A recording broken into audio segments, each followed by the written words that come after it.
रिया चक्रवर्ती की जमानत याचिका पर बॉम्बे हाईकोर्ट में सुनवाई आज। एनसीबी करेगी रिया की जमानत का विरोध। सुशांत की मौत से जुड़े ड्रग्स केस में गिरफ्तार है रिया, भाईखला जेल में है बंद। रिया के भाई शौबे की भी जमानत याचिका पर आज होगी सुनवाई। शौबे को भी एनसीबी की टीम ने किया है गिरफ्तार। 6 अक्टूबर तक रिया और शौबे की है न्यायिक हिरासत हाईकोर्ट में। रिया ने खुद को बताया बेगुनाह, कहा नहीं किया कोई अपराध। एनसीबी के मुताबिक रिया ने सुशांत के ड्रग्स के लिए सैमुअल मिरांडा और दीपेश सावंत को किया भुगतान। कैश कार्ड और गूगल पे से रिया ने चुकाए पैसे। एनसीबी के मुताबिक रिया का भाई शौबे भी सुशांत के लिए ड्रग्स खरीदता था। रिया और शौबे को जमानत नहीं देने के लिए एनसीबी ने दिया तर्क, कहा इन्हें जमानत मिलने में की सूरत में प्रभावित होगी केस की तफ्तीश। सुशांत की मौत के केस में जांच की दिशा से खुश नहीं है शेखर सुमन, कहा जिन्हें बताया जा रहा था संदिग्ध, उनमें से अभी तक किसी की नहीं हुई गिरफ्तारी, ना ही है उनके खिलाफ सबूत। अभिनेत्री रकुल प्रीत की याचिका पर दिल्ली हाईकोर्ट में सुनवाई आज। रकुल प्रीत ने बॉलीवुड ड्रग्स केस में खुद से जुड़ी मीडिया रिपोर्टिंग पर रोक की मांग की। सुशांत केस में इंसाफ की मांग को लेकर भूख हड़ताल करेंगे उनके पूर्व स्टाफ गणेश अंकित। 2 अक्टूबर को गांधी जयंती के दिन शुरू करेंगे अनशन। सुशांत सिंह राजपूत की मौत पर जल्द खत्म होगा सस्पेंस, आत्महत्या या हत्या की सुलझे की गुत्थी। एम्स की टीम सीबीआई को सौंप चुकी है रिपोर्ट। एम्स की टीम ने सुशांत के बिस्तरा की जांच के बाद ही पोस्टमार्टम रिपोर्ट का किया रिव्यू। एम्स की फॉरेंसिक टीम ने भी सीबीआई अधिकारियों और सीएफएसएल विशेषज्ञों संग की मीटिंग। सुशांत की मौत के निष्कर्ष पर हुई चर्चा। सीबीआई सभी रिपोर्टों का करेगी विश्लेषण। सुशांत की मौत आत्महत्या थी या हत्या, इस पर फैसले के लिए एम्स की टीम रिपोर्ट होगी और अहम, लेकिन सीबीआई बाकी तथ्यों का भी लेगी संज्ञान। सुशांत केस के नतीजे में देरी पर सीबीआई का बयान, पूरी तरह प्रोफेशनल जांच की गई, किसी भी पहलू को खारिज नहीं किया गया। सुशांत सिंह राजपूत के परिवार ने सीबीआई जांच में देरी पर व्यक्त की निराशा। सुशांत के परिजनों के वकील विकास सिंह ने सीबीआई से किया सवाल, सुशांत केस को सीबीआई ने अब तक आत्महत्या से हत्या के केस में क्यों नहीं बदला। सुशांत केस में देरी के आरोपों पर सुलगी सियासत। महाराष्ट्र के गृह मंत्री ने कहा, हमें भी नतीजों का बेसब्री से इंतजार है। सुशांत की मौत की जांच को लेकर सोशल मीडिया पर बहन श्वेता ने चलाया अभियान। एम्स के पैनल से की सही रिपोर्ट की मांग। रिया ने सुशांत की बहन प्रियंका पर लगाया है जालसाजी का आरोप। दिल्ली के डॉक्टर के साथ मिलकर गलत दवा देने का आरोप। सामने आया दीपिका से एनसीबी की पूछताछ का ब्यौरा। बॉलीवुड की हीरोइन नंबर 1 ने अपनी चाट में लिए गए माल को बताया सिगरेट। एनसीबी ने हैश और वीट को लेकर भी किए थे सवाल। दीपिका का जवाब, अलग अलग तरह की सिगरेट के लिए करते हैं कोड वर्ड का इस्तेमाल। एनसीबी को दीपिका ने हैश का मतलब बताया पतली सिगरेट। दीपिका के मुताबिक वीट होता है मोटी सिगरेट का कोड।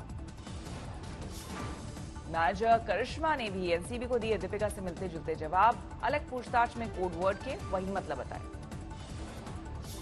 खुद को सच साबित करने के लिए दीपिका ने बताया कुछ और कोड वर्ड। बॉलीवुड में अलग अलग तरह के संबंधों के लिए होता है क्विकी और मैनेज का इस्तेमाल। सारा अली खान और श्रद्धा कपूर ने भी एनसीबी की पूछताछ में सीधे तौर पर ड्रग्स लेने से किया इनकार। दोनों ने कहा सुशांत लेते थे ड्रग्स। आज बॉम्बे हाईकोर्ट में कंगना का दफ्तर ढाए जाने के मुद्दे पर भी सुनवाई। कंगना ने बीएमसी से 2 करोड़ जुर्माने की मांग की। कंगना का दफ्तर ढाए जाने के मामले में बॉम्बे हाईकोर्ट ने कल बीएमसी से किया सवाल, इसी मामले में क्यों दिखाई तेजी। कंगना के वकील ने बीएमसी की कार्रवाई को बताया कोर्ट के आदेश का उल्लंघन। हाईकोर्ट ने इस केस में शिवसेना नेता संजय राउत को भी बनाया है पार्टी। कंगना के दफ्तर से जुड़े केस में संजय राउत के वकील प्रदीप थोराट आज हाईकोर्ट में पेश करेंगे अपनी दलील। दोपहर 3 बजे होगी सुनवाई। निर्देशक अनुराग कश्यप पर रेप का आरोप लगाने वाली अभिनेत्री पायल घोष आज महाराष्ट्र के राज्यपाल से करेंगी मुलाकात, मांगेंगी इंसाफ। केस दर्ज कराने के 8 दिन बाद भी आरोपी अनुराग कश्यप की गिरफ्तारी नहीं होने से खफा है पायल। पुलिस की कार्यप्रणाली पर उठाए सवाल। पायल घोष ने केंद्रीय मंत्री रामदास अठावले से की मुलाकात। यौन शोषण के मामले में मुंबई पुलिस पर लापरवाही का आरोप। पायल घोष ने अभिनेत्री ऋचा चड्ढा के खिलाफ भी वर्सोवा पुलिस स्टेशन में दर्ज कराया शिकायत। धमकी देने का लगाया आरोप। मौजूदा केस में ऋचा को आरोपी बनाने की मांग। पायल ने अनुराग कश्यप पर आरोप के दौरान ऋचा समेत 3 अभिनेत्रियों का लिया था नाम। इस पर ऋचा ने पायल घोष को मानहानि का नोटिस भेजा। एनसीडब्ल्यू में भी की शिकायत। महाराष्ट्र बीजेपी अध्यक्ष चंद्रकांत पाटिल का बड़ा बयान। फडणवीस संजय राउत की मुलाकात पर बोले, जब 2 नेता मिलते हैं तो राजनीति पर ही चर्चा करते हैं। चंद्रकांत पाटिल ने फडणवीस संजय राउत की 5 स्टार मीटिंग पर कहा, जाहिर है वहां पर चाय बिस्किट पर नहीं, राजनीति पर ही बात हुई होगी। जब दो अलग पक्षों के इतने शीर्ष नेता मिलते हैं तो राजनीतिक चर्चा होती है। तो 2-2.5 घंटे बैठे तो थोड़ी चाय और बिस्किट की चर्चा होगी। चंद्रकांत पाटिल ने फडणवीस राउत की मुलाकात में किसी बड़े राजनीतिक निष्कर्ष से किया इनकार, लेकिन ये भी बोले एक अच्छी सुबह कुछ बदल जाएगा। चंद्रकांत पाटिल ने कहा, राज्य में कोई भी दल नहीं चाहता मध्यावधि चुनाव। कृषि कानून पर मोदी सरकार को कदम पीछे लेने की जिद पर अड़ा विपक्ष। कांग्रेस अध्यक्ष सोनिया गांधी ने कांग्रेस शासित प्रदेशों को जारी किया फरमान। सोनिया गांधी कांग्रेस शासित प्रदेशों से कहा, अपने राज्य में केंद्र का मौजूदा कृषि कानून को करें बाईपास। कांग्रेस शासित प्रदेशों को सोनिया की नसीहत, अनुच्छेद 254(2) के तहत राज्य में कृषि कानून लागू नहीं करने को खोजे तरीका। इस अनुच्छेद में राज्यों को प्राप्त है विशेषाधिकार।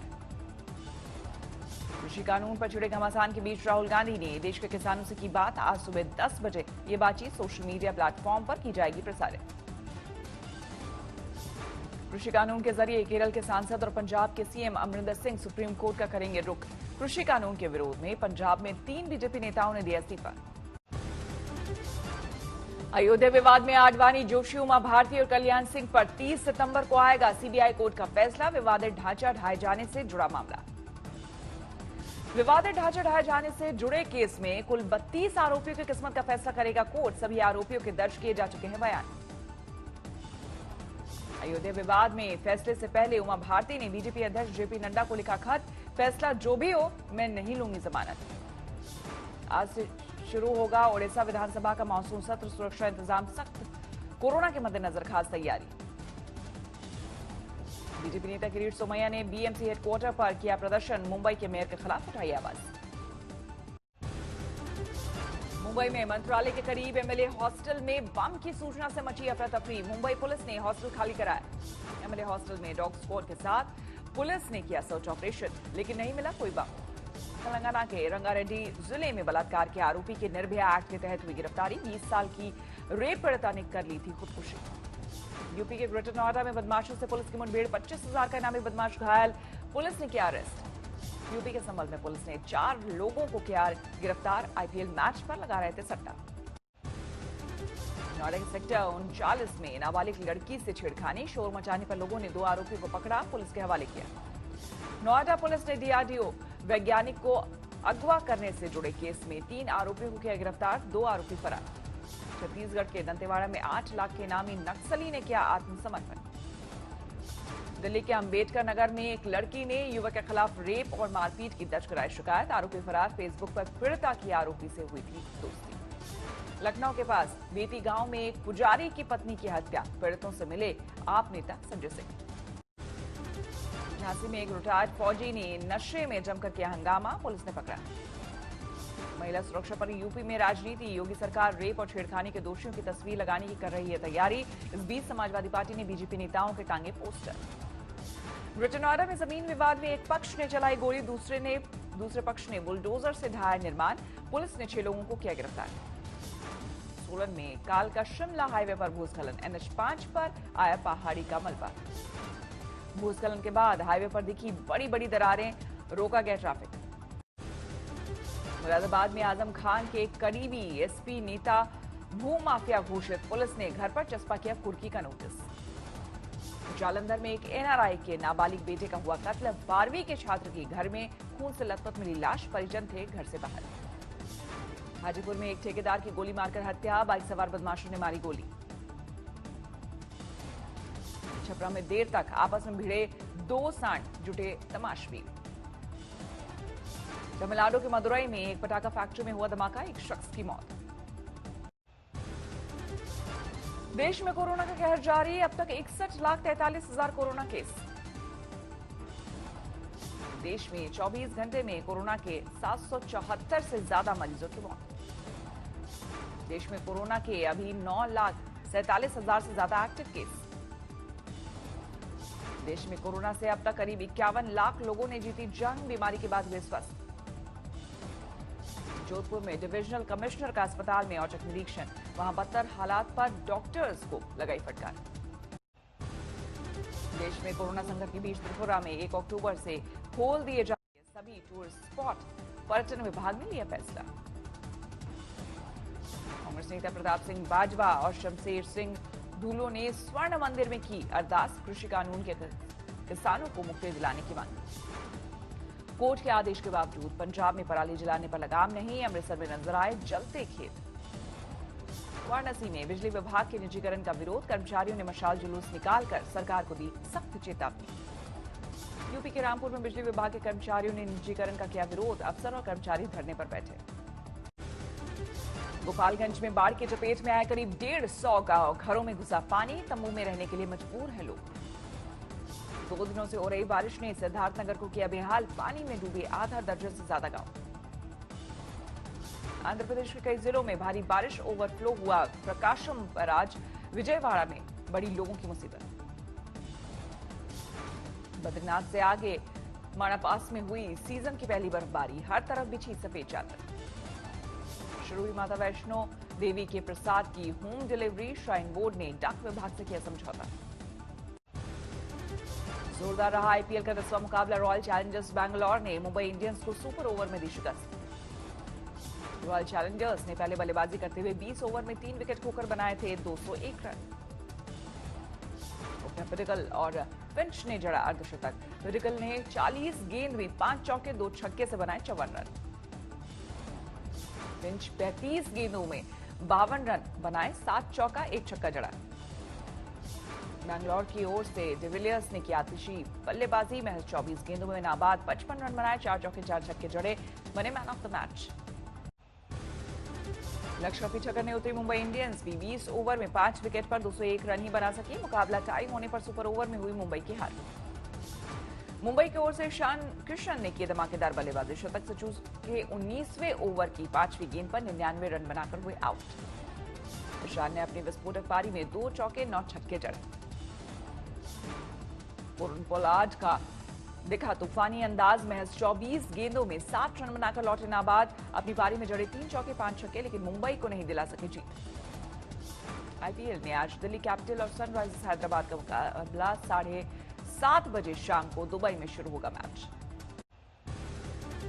मौद्रिक समीक्षा में ब्याज दरों को जस का तस रख सकता है आरबीआई, खुदरा महंगाई में बढ़ोतरी के चलते रेपो रेट कम करने की गुंजाइश नहीं। अक्टूबर दिसंबर तिमाही में सरकारी बैंकों में पैसा डाल सकती है सरकार, 20,000 करोड़ के फंड को मिली मंजूरी। शाहपुरी पॉलोंजी ग्रुप की हिस्सेदारी खरीदने के लिए फंड जुटाने में लगा टाटा ग्रुप, कई निवेशकों से चल रही बातचीत। अगले सोमवार तक चली सुप्रीम कोर्ट में लोन मॉरिटोरियम पर सुनवाई, 31 अक्टूबर तक जारी रहेगा अंतिम आदेश। 2 अक्टूबर से शुरू होगी महिंद्रा की थार 2020 की booking, touch screen, infotainment system और रूफ पर मिलेगी स्पीकर।